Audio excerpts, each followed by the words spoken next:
Nararamdaman mo ba sa iyong sarili na lagi kang minamalas? Nararamdaman mo ba na para bang ang layo or ang hirap na pumasok ng swerte sa inyo?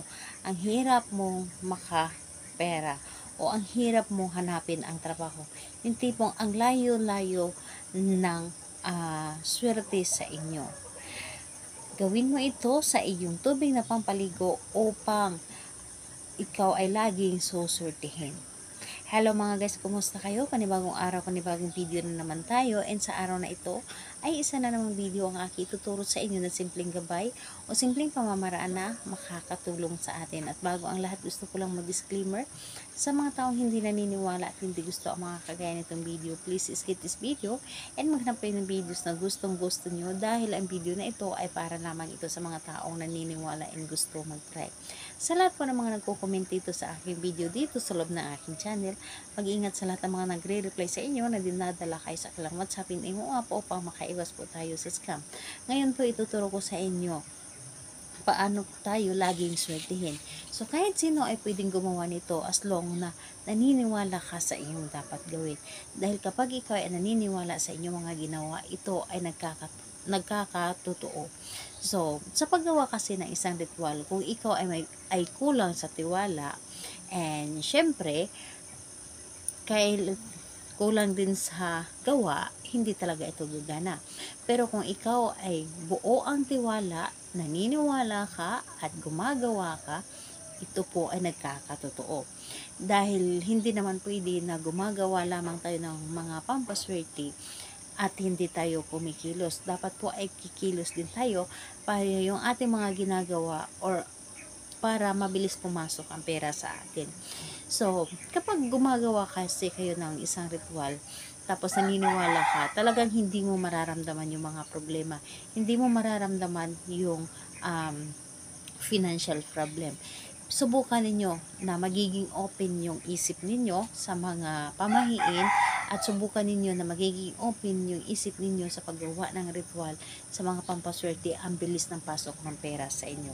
So ganito po ang ating gagawin, and kailangan natin maghanda dito ng isang